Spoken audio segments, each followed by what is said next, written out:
வெற்றி நமதே, ஊர் எமதே. தேசிய மக்கள் சக்தி.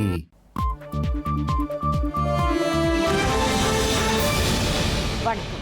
இது ஐபிசி தமிழின் இரவு நேர பிரதான செய்திகள். முதலில் தலைப்புச் செய்திகள்.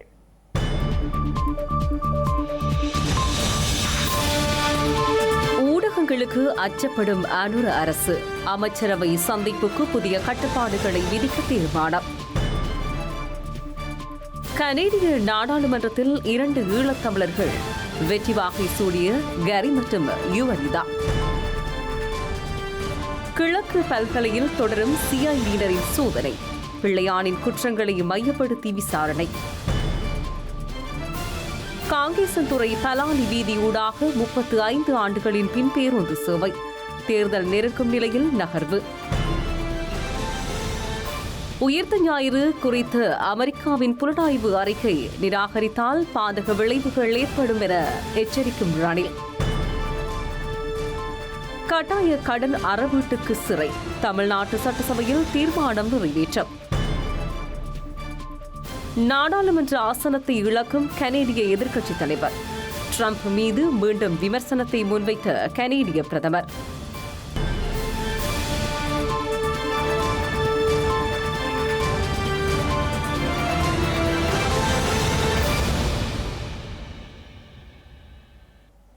இனி விரிவான செய்திகள். ஊடக விமர்சனங்களை எதிர்கொள்வதில் தடுமாறி வரும் ஜனாதிபதி அனுரகுமார் திசாநாயக்க தலைமையிலான ஸ்ரீலங்கா அரசாங்கம் அமைச்சரவை முடிவுகளை அறிவிக்கும் ஊடக சந்திப்பில் கட்டுப்பாடுகளை விதிப்பது தொடர்பாக கவனம் செலுத்தியுள்ளதாக தகவல் பேசுபொருளாகியுள்ளது. ஸ்ரீலங்கா அரசாங்கத்தின் அமைச்சரவை முடிவுகளை அறிவிப்பதற்கென இன்று நடைபெற்ற ஊடக சந்திப்பில் அமைச்சரவை பேச்சாளரான அமைச்சர் நலிந்த ஜெயதிச இந்த தகவலை வெளியிட்டுள்ளார். ஸ்ரீலங்கா அரசாங்கத்தின் செயற்பாடுகளை ஊடகவியலாளர்களை நேரடியாக கேள்விக்குட்படுத்தும் ஒரு இடமாக அமைச்சரவை பேச்சாளரின் வாராந்த ஊடக சந்திப்பு காணப்படுகின்றது. எனினும் அண்மை காலமாக அரசாங்கத்தின் செயற்பாடுகள் தொடர்பாக ஊடகங்கள் எழுப்பும் கேள்விகளால் அமைச்சரவை பேச்சாளர் அமைச்சர் நலிந்த ஜெயதிச திணறி வருவதை அவதானிக்க முடிவதுடன் அரசு தரப்பு தவறிழைப்பதை நேரடியாக ஏற்றுக்கொள்ளும் நிலைமையும் அவருக்கு ஏற்பட்டிருந்தது.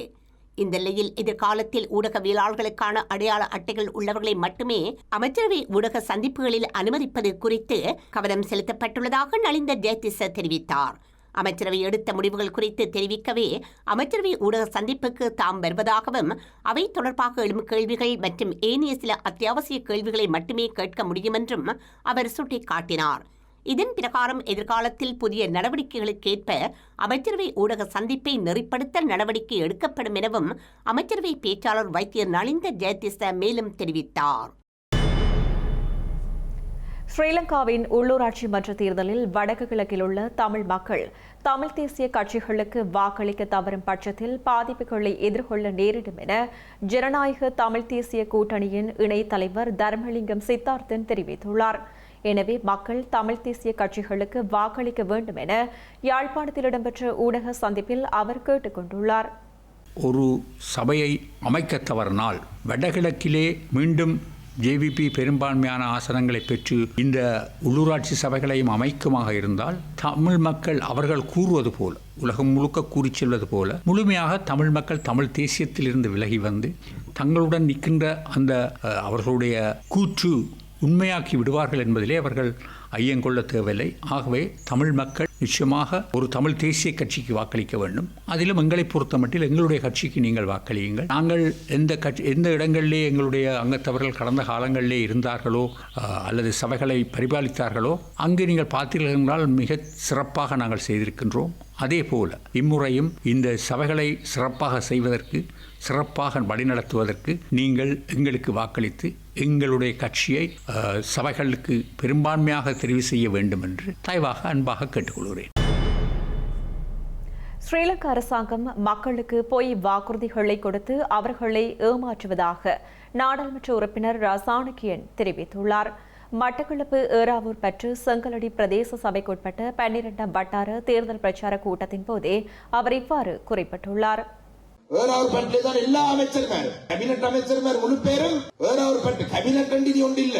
ஏறாவூர் பட்டு நகர பிரதேச சபை தான் இனி நாட்டிலே கேபினட்டா இருக்க போகுது. பிரதேச சபையில தெரிவு செய்யப்பட்டிருக்கிற உறுப்பினர் எல்லாம் கேபினட் அந்தஸ்துள்ள அமைச்சர்களாக தான் இருக்க போறாங்க. என்றால் அப்படிதான் வாக்குறுதிகள் கொடுக்கிறாங்க. நான் கேள்விப்பட்டிருந்தேன் எங்களுக்கு வாக்களித்தால் அஸ்வஸ்ம திட்டத்தை எடுத்து தருவோம் என்று சொல்றார்கள். நான் கேள்விப்பட்டால் எங்களுக்கு வாக்களித்தால் எல்லா வீதிகளுக்கும் நாங்கள் குடிதண்ணி லைன் எடுத்து தருவோம் என்று சொல்றார்கள். நான் கேள்விப்பட்டால் எங்களுக்கு அதாவது ஜேவிபிக்கு வாக்களித்தால் நாங்கள் வீடு திட்டங்களை உருவாக்குவோம். இந்த வேட்பாளர்கள் தெரிந்து கொள்ள வேண்டும், இந்த தேர்தலானது பிரதேச சபைக்கான ஒரு தேர்தல் மாத்திரம்தான். இந்த பிரதேச சபை தேர்தலினூடாக தெரிவு செய்யப்பட மாட்டீர்கள். நீங்கள் தெரிவு செய்யப்பட்டாலும் இந்த பட்டியல் ஆசனங்களில் ஒன்று ரெண்டு கொள்கை வந்தாலும் நீங்கள் இந்த பிரதேசத்தை வீடு அமைப்பதிகார சபை சேவைகள் செய்ய முடியாது. மக்களை ஏமாற்றாதீர்கள். கனேடிய நாடாளுமன்றத்தில் முதல் முறையாக ஈழத்தமிழ் பூர்வீகத்தைச் சேர்ந்த இருவர் ஏக காலத்தில் நாடாளுமன்ற உறுப்பினர்களாக தெரிவாகியுள்ளனர். கனேடிய பொதுத் தேர்தலில் ஈழத்தமிழ் பூர்வீகத்தைச் சேர்ந்த 5க்கும் மேற்பட்ட தமிழ் கனேடியர்கள் போட்டியிட்டாலும் அவர்களில் ஹரி ஆனந்த சங்கரி மற்றும் ஜுவனிதா நாதன் ஆகியோர் ஆளும் கட்சியான லிபரல் கட்சியில் வெற்றி பெற்றுள்ளனர். நேற்று இடம்பெற்ற தேர்தல் முடிவுகள் வெளியாகி வரும் நிலையில் இந்த தேர்தலில் பிரதமர் மாக்கானியின் லிபரல் கட்சி அறுதி பெரும்பான்மைக்கு குறைவான பலத்துடன் வெற்றி பெற்றுள்ளது. இந்த தேர்தலில் ஆளும் லிபரல் கட்சியிலிருந்து ஈழத்தமிழ் பூர்வீக தமிழ் கனேடியரும் கனேடிய நீதி அமைச்சருமான ஹரி ஆனந்த சங்கரி தனது ஸ்காப்ரோ, கில்வுட், ரோஜ்பாக் தொகுதியில் போட்டியிட்டிருந்தார். அதேபோல ஆளும் கட்சியிலிருந்து ஜுவனிதா நாதனும் பிக்கரிங் புரூக்லின் தொகுதியிலும் களமிறங்கியிருந்தார். இதேபோல கன்சர்வேட்டிவ் கட்சியிலிருந்து லைனல் லோகநாதன், நிரான் ஜேனேசன் ஆகிய ஈழத்தமிழ் பூர்வீக தமிழ் கனேடியர்களும் பசுமை கட்சியிலிருந்து இன்னொரு ஈழத்தமிழரும் போட்டியிட்டிருந்தார். இவர்களில் ஹரி ஆனந்த சங்கரி தனது தொகுதியில் அதிக வாக்குகள் வித்தியாசத்தில் வெற்றி பெற்றுள்ளார். இவருக்கு 34,941 வாக்குகள் கிட்டியுள்ளன. இதேபோல மார்க்கம் பகுதியில் நீண்ட காலமாக வசிப்பவரும் சில வருடங்களுக்கு முன்னரே பொது பதவிக்கு தேர்ந்தெடுக்கப்பட்ட முதல் தமிழ் கனேடிய பெண்மணி என்ற பதிவை பெற்றவருமான ஜுவனிதா நாதன் 14,000க்கும் மேற்பட்ட வாக்குகளை பெற்று வெற்றி பெற்றுள்ளார். புரோக் பல்கலைக்கழக பட்டதாரியான ஜுவனிதா நாதன் ஏற்கனவே உள்ளூராட்சி உறுப்பினராக இருந்த நிலையில் தற்போது நாடாளுமன்றத்திற்கு தெரிவாகியுள்ளார். புதிய அரசாங்கத்திலும் தற்போது நீதி அமைச்சர் ஹரி ஆனந்த சங்கரிக்கு அந்த பொறுப்பு வழங்கப்படும் என எதிர்பார்க்கப்படும் நிலையில் புதிய அமைச்சரவையில் சில வேளைகளில் ஜுவனிதா நாதனுக்கு ஒரு பொறுப்பு வழங்கப்படலாம் என எதிர்பார்க்கப்படுகின்றது. இந்த தேர்தலில் எதிர்க்கட்சியில் போட்டியிட்ட லைனல் லோகநாதன் மற்றும் நிரான் ஜேனேசன் ஆகியோர் தமக்குரிய வெற்றி வாய்ப்புகளை தவறவிட்டாலும் அவர்களும் கணிசமான வாக்குகளை பெற்றுள்ளமை குறிப்பிடத்தக்கது. உயிர்த்த ஞாயிறு தாக்குதல்கள் குறித்து அமெரிக்காவின் புலம் விசாரணை பணியகத்தின் விசாரணை அறிக்கையை ஸ்ரீலங்கா அரசாங்கம் மறுத்ததால் அமெரிக்கா எதிர்மறையாக பதிலளிக்கக்கூடும் என முன்னாள் ஜனாதிபதி ரணில் விக்ரமசிங்க எச்சரித்துள்ளார். உள்ளூர் ஊடகமொன்றுக்கு வழங்கிய நேர்காணல் ஒன்றின் போதே ஜனாதிபதி ரணில் விக்ரமசிங்க இந்த விடயத்தை தெரிவித்துள்ளார். உயிர்த்த ஞாயிறு தாக்குதல் தொடர்பில் இலங்கை வேறுபட்ட கதையை ஊக்குவிக்க முயன்றால் அமெரிக்க ஜனாதிபதி டொனால்டு டிரம்பை கோபப்படுத்தக்கூடும் என்றும் அவர் தனது பதவி காலத்தில் உக்ரைனின் தலைமையை நடத்தியதைப் போன்று இலங்கையை நடத்தக்கூடும் என்றும் முன்னாள் ஜனாதிபதி ரணில் விக்ரமசிங்க தெரிவித்துள்ளார். அதிக வரிகளை விதிப்பதன் மூலமோ அல்லது ராஜதந்திர நடவடிக்கை எடுப்பதன் மூலமோ எதிர்வினை ஆற்றக்கூடும் என்றும் ரணில் விக்ரமசிங்க தெரிவித்துள்ளார். உயிர்த்த ஞாயிறு தாக்குதல்களுக்கு பின்னர் அமெரிக்க ஜனாதிபதியும் தானும் தொலைபேசி உரையாடலில் ஈடுபட்டதாகவும் விசாரணைகளுக்கு உதவுவதற்காக அமெரிக்காவின் புலன் விசாரணை பணியகத்தை நியமித்ததாகவும் அவர் கூறினார்.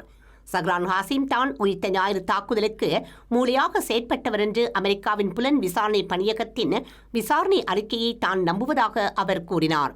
அதை மீண்டும் ஒருமுறை நாம் குழப்பினால் ஜனாதிபதி டிரம்பை கோபப்படுத்துவதன் விளைவுகள் தாக்கத்தை ஏற்படுத்தும் என தெரிவித்தார். உக்ரைன் ஜனாதிபதி வோலோடிமிர் ஜெலன்ஸ்கி நடந்தது போன்ற ஒரு சம்பவத்திற்கும் கட்டண உயர்வுக்கும் இது வழிவகுக்கும் என ரணில் தெரிவித்தார்.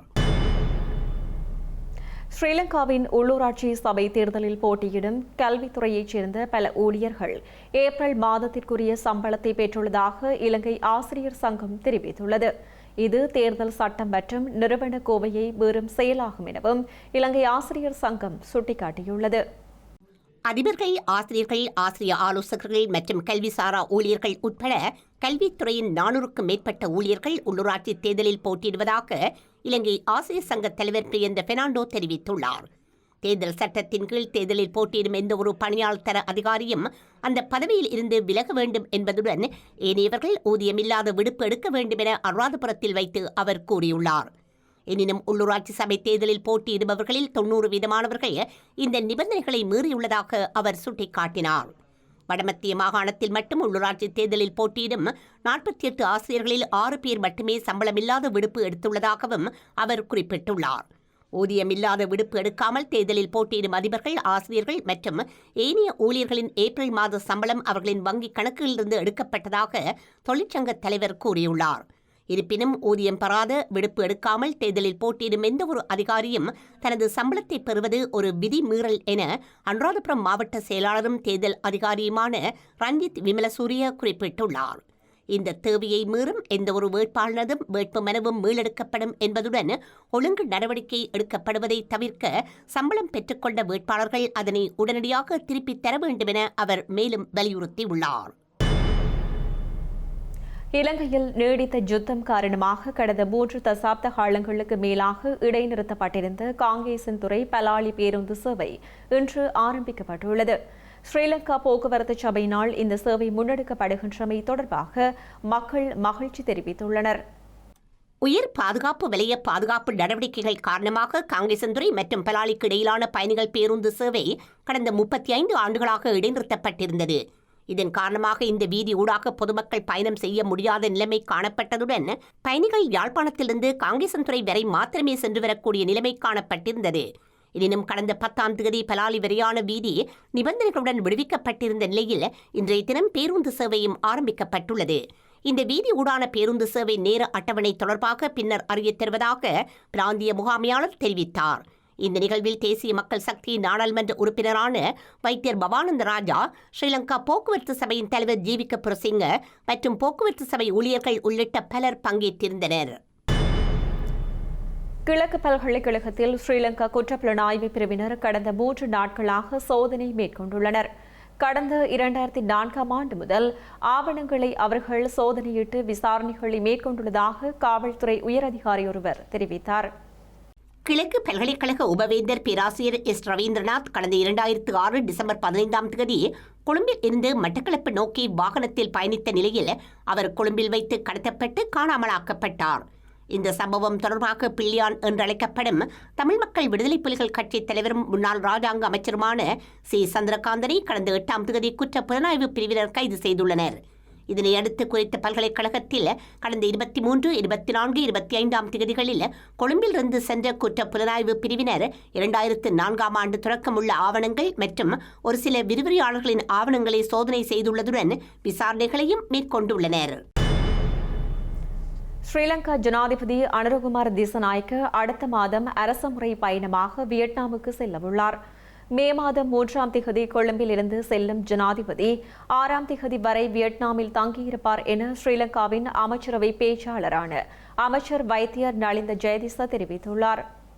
வியட்நாமுக்கான விஜயத்தின் போது இரு நாடுகளுக்கும் பரஸ்பர நலன்களை கொண்ட பல ஒப்பந்தங்கள் கையெழுத்தாகும் எனவும் அமைச்சர் நலிந்த ஜெயதிச மேலும் கூறியுள்ளார். மேலும் இந்த புரிந்துணர்வு ஒப்பந்த முன்மொழிவுகளுக்கு ஸ்ரீலங்காவின் அமைச்சரவையில் சமர்ப்பிக்கப்பட்டு அங்கீகாரம் வழங்கப்பட்டுள்ளதாகவும் அமைச்சர் குறிப்பிட்டுள்ளார். பண்டார்நாயக்க சர்வதேச ராஜதந்திர பயிற்சி நிறுவனத்திற்கும் வியட்நாமின் ராஜதந்திர நிர்வாகத்திற்கும் இடையிலான புரிந்துணர்வு ஒப்பந்தத்திற்கு அனுமதி கிடைத்துள்ளது. ஸ்ரீலங்காவின் கைத்தொழில் மற்றும் தொழில் முனைவோர் அபிவிருத்தி அமைச்சுக்கும் வியட்நாமின் கைத்தொழில் மற்றும் வர்த்தக அமைச்சுக்கும் இடையிலான இயந்திர தயாரிப்பு ஒத்துழைப்பு குறித்த புரிந்துணர்வு ஒப்பந்தத்தை புதுப்பிப்பதற்கும் அமைச்சரவை அனுமதி வழங்கியுள்ளது. வியட்நாம் வர்த்தக ஊக்குவிப்பு நிறுவனம் மற்றும் ஸ்ரீலங்காவின் ஏற்றுமதி அபிவிருத்தி சபைக்கும் இடையேயான புரிந்துணர்வு ஒப்பந்தத்தில் கையெழுத்திடுவதற்கும் ஸ்ரீலங்கா அமைச்சரவை அனுமதி அளித்துள்ளமை குறிப்பிடத்தக்கது.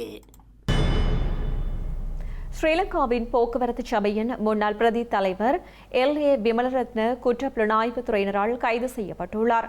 முன்னாள் ஜனாதிபதி மஹிந்த ராஜபக்ஷவின் குடும்பத்திற்கு சொந்தமாக கூறப்படும் கதிர்காமத்தில் உள்ள ஒரு வீடு தொடர்பான விசாரணைகள் தொடர்பாக அவர் கைது செய்யப்பட்டுள்ளதாக தெரிவிக்கப்பட்டுள்ளது. உயிருக்கு அச்சுறுத்தல் ஏற்படுமாயின் அது குறித்து சம்பந்தப்பட்டவர்கள் விழிப்புடனும் கவனமாகவும் இருக்க வேண்டும் என தாம் எண்ணுவதாக ஸ்ரீலங்காவின் முன்னாள் தேர்தல்கள் ஆணையாளர் மஹிந்த தேசப்பிரிய தெரிவித்துள்ளார். கொலை மிரட்டல் விடுக்கப்பட்டதாக கூறப்பட்ட பலர் தற்போது உயிரிழந்துள்ளதாகவும் ஊடகங்களுக்கு கருத்து வெளியிட்ட போதே அவர் சுட்டிக்காட்டியுள்ளார். இலங்கை முழுவதும் துப்பாக்கிச் சூட்டு சம்பவங்கள் இடம்பெறுவதாக கூறியுள்ள மஹிந்த தேசப்பிரிய அதனை கட்டுப்படுத்த வேண்டும் எனவும் வலியுறுத்தியுள்ளார். காவல்துறை மற்றும் உளவுத்துறை ஆகியன இணைந்து இவ்வாறான துப்பாக்கிச் சூட்டு சம்பவங்கள் இடம்பெறுவதை தடுக்க வேண்டுமென அவர் கூறியுள்ளார். சில தகராறுகளில் ஈடுபட்டுள்ளவர்கள் தாம் கவனமாக இருக்க வேண்டும் என்பதை அவர்கள் தெரிந்து கொள்ள வேண்டுமென மஹிந்த தேசப்பிரிய கூறியுள்ளார். அதற்காக ஆயுதங்களை எடுத்துச் செல்லக்கூடாது என கூறியுள்ள அவர், ஒன்று நாட்டை விட்டு வெளியேறலாம் அல்லது வீட்டிலேயே இருக்கலாம் எனவும் அறிவுறுத்தியுள்ளார். யார் கொலை செய்யப்பட்டாலும் அது தவறானது எனவும் இவ்வாறான கொலைகளுக்கு இடமளிக்க முடியாது எனவும் மஹிந்த தேசப்பிரிய கூறியுள்ளார். இந்த கொலைகளை தடுப்பதற்கு ஸ்ரீலங்காவின் பொது பாதுகாப்பு அமைச்சு மற்றும் அதிகாரிகள் கடுமையாக உழைக்க வேண்டும் எனவும் அவர் மேலும் சுட்டிக்காட்டியுள்ளார். இலங்கையின் பல பகுதிகளிலும் உள்ள 9 ஜனாதிபதி மாளிகைகளில் 2 மாத்திரம் பயன்படுத்த தீர்மானிக்கப்பட்டுள்ளதாக பொது நிர்வாக மாகாண சபைகள் மற்றும் உள்ளூராட்சி சபை அமைச்சர் கலாநிதி சந்தன அபேரத்ன தெரிவித்துள்ளார். ஏனைய ஜனாதிபதி மாளிகையை பொருளாதார ரீதியில் பயனுள்ள வகையில் பயன்படுத்துவதற்கு விரைவில் நடவடிக்கை எடுக்கப்படும் என அவர் கூறியுள்ளார். இலங்கையில் உள்ள ஜனாதிபதி மாளிகைகள் தொடர்பாக தகவல்களை சேகரிக்கும் நடவடிக்கைகள் தற்போது முன்னெடுக்கப்பட்டு வருவதாக பொது நிர்வாக மாகாண சபைகள் மற்றும் உள்ளூராட்சி சபை அமைச்சர் கலாநிதி சந்தன அபேரத்ன தெரிவித்துள்ளார். குறித்த ஜனாதிபதி மாளிகைகளை வாடகைக்கு பெற்றுக் கொள்வதற்காக பல்வேறு தரப்பிலிருந்தும் 10க்கு மேற்பட்ட வேண்டுகோள்கள் முன்வைக்கப்பட்டுள்ளதாகவும் இது தொடர்பாக உரிய கவனம் செலுத்தப்பட்டு வருவதாகவும் அமைச்சர் தெரிவித்துள்ளார். அதன்படி யாழ்ப்பாணத்தில் காணப்படும் ஜனாதிபதி மாளிகை யாழ்ப்பாண பல்கலைக்கழகத்தின் உபயோகத்திற்கு பெற்றுக் கொள்வதற்காக வேண்டுகோள் விடுக்கப்பட்டுள்ள நிலையில் நுவரெலியாவில் காணப்படும் ஜனாதிபதி மாளிகையை சுற்றுலாத்துறை மேம்பாட்டுக்காக ஈடுபடுத்துவதற்கு அரசாங்கம் எதிர்பார்த்துள்ளதாக அவர் குறிப்பிட்டுள்ளார். கொழும்பு மற்றும் கண்டியில் உள்ள ஜனாதிபதி மாளிகைகளை மாத்திரம் விசேட உற்சவங்களுக்கு பயன்படுத்துவதற்கு எதிர்பார்ப்பதாகவும் வெளிநாட்டு அரசு தலைவர்கள் நாட்டுக்கு வருகை தரும் சந்தர்ப்பங்களில் அவர்களை வரவேற்பதற்கும் சந்திப்புகளை மேற்கொள்வதற்கும் அந்த ஜனாதிபதி மாளிகைகள் தேவைப்படுவதாகவும் அவர் கூறினார். கண்டி பிறகு நிகழ்வுகளை சம்பிரதாயமாக நிறைவேற்றுவதற்காக கண்டியில் உள்ள ஜனாதிபதி மாளிகை அவசியம் எனவும் தெரிவித்துள்ளார். ஜனாதிபதி செயலக நிர்வாகத்தின் கீழ் கொழும்பு, கண்டி, நுவரெலியா, மகியங்கன, அனுராதபுரம், கதிர்காமம், யாழ்ப்பாணம், எம்லிபிட்டி மற்றும் பெந்தோட்ட பிரதேசங்களில் ஜனாதிபதி மாளிகைகள் காணப்படுவதாகவும் கொழும்பு மற்றும் கண்டியில் உள்ள ஜனாதிபதி மாளிகைகள் தவிர்ந்த ஏனைய ஜனாதிபதி மாளிகைகள் தொடர்ச்சியாக பயன்படுத்தப்படவில்லை எனவும் அமைச்சர் குறிப்பிட்டுள்ளார். திருகோணமலையில் தமிழர்கள் செறிந்து வாழும் சம்பூர் பகுதியில் சட்டவிரோத மதுபானம் தயாரித்த இடத்தை ஸ்ரீலங்கா காவல்துறையினர் சுற்றி வளைத்துள்ளனர். இதன்போது பெருந்தொகை கசிப்புடன் சந்தேக நபர் ஒருவரையும் காவல்துறையினர் கைது செய்துள்ளனர். சம்பூர் காவல்துறை பிரிவில் உள்ள நல்லூர் கலப்பு கடல் பகுதியில் சட்டவிரோதமாக செயற்பட்டு வந்த கசிப்பு தயாரிப்பு நிலையத்தை சம்பூர் காவல்துறையினர் முற்றுகையிட்டுள்ளனர். இதன்போது 4 பேரல்களிலிருந்து கசிப்பு காய்ச்ச பயன்படுத்தப்படும் கோடா 757 போத்தல், கசிப்பு 31 போத்தல் மற்றும் வயர் உள்ளிட்ட உபகரணங்களையும் காவல்துறையினர் கைப்பற்றியுள்ளனர். இந்த சம்பவம் தொடர்பாக சம்பூர் நல்லூர் பகுதியைச் சேர்ந்த 18 வயதுடைய சந்தேக நபரும் கைது செய்யப்பட்டுள்ளார். கைது செய்யப்பட்ட சந்தேக நபர் சம்பூர் காவல்துறை நிலையத்தில் தடுத்து வைக்கப்பட்டு விசாரணைக்குட்படுத்தப்பட்டுள்ளார். தமிழ்நாட்டில் வழங்கும் கடனை கட்டாயப்படுத்தி அறவீடு செய்வோருக்கு சிறை தண்டனை விதிக்கும் பிரேரணை நிறைவேற்றப்பட்டுள்ளமை உற்றுநோக்கலை ஏற்படுத்தியுள்ளது. கடன் அறவீடு என்பது பாரியதொரு பிரச்சினையாக உருவெடுத்துள்ள நிலையில் இந்த பிரேரணை பொதுமக்களுக்கு நிவாரணமாக அமையும் என சுட்டிக்காட்டப்பட்டுள்ளது.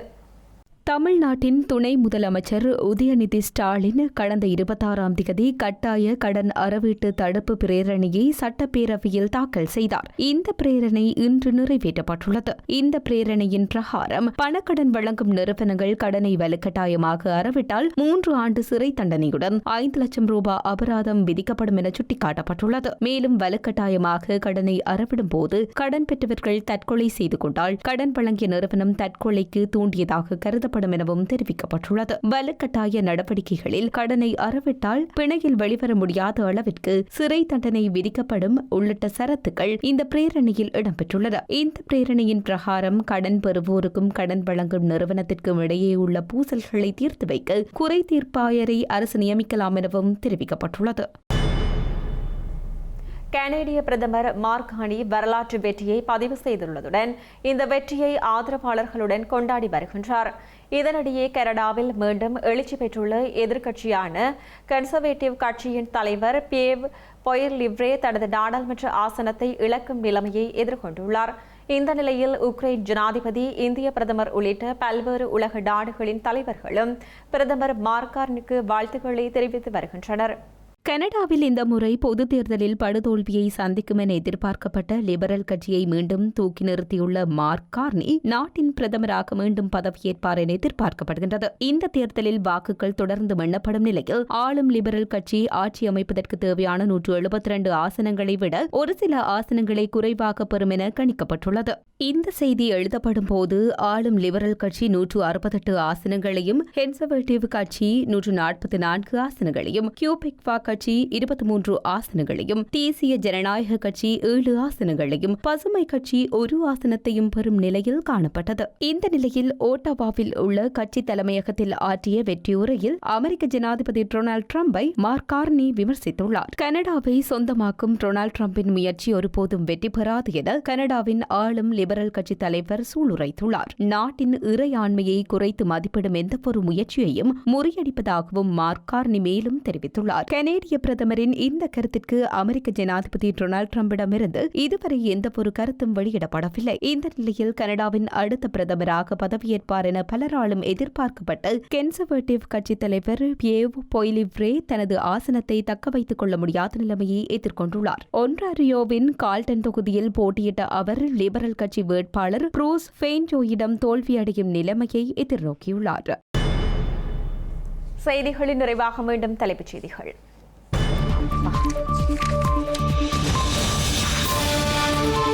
ஊடகங்களுக்கு அச்சப்படும் அனுர அரசு, அமைச்சரவை சந்திப்புக்கு புதிய கட்டுப்பாடுகளை விதிக்க தீர்மானம். கனேடிய நாடாளுமன்றத்தில் 2 ஈழத்தமிழர்கள் வெற்றி வாகை சூடிய கரி மற்றும் யுவனிதா. கிழக்கு பல்கலையில் தொடரும் சிஐடியினரின் சோதனை, பிள்ளையானின் குற்றங்களை மையப்படுத்தி விசாரணை. காங்கேசன்துறை பலாலி வீதி ஊடாக 35 ஆண்டுகளின் பின் பேருந்து சேவை, தேர்தல் நெருக்கும் நிலையில் நகர்வு. உயிர்த்த ஞாயிறு குறித்த அமெரிக்காவின் புலனாய்வு அறிக்கை நிராகரித்தால் பாதக விளைவுகள் ஏற்படும் என எச்சரிக்கும் ரணில். கட்டாய கடன் அறவீட்டுக்கு சிறை, தமிழ்நாட்டு சட்டசபையில் தீர்மானம் நிறைவேற்றம். நாடாளுமன்ற ஆசனத்தை இழக்கும் கனேடிய எதிர்க்கட்சித் தலைவர், டிரம்ப் மீது மீண்டும் விமர்சனத்தை முன்வைத்த கனேடிய பிரதமர்.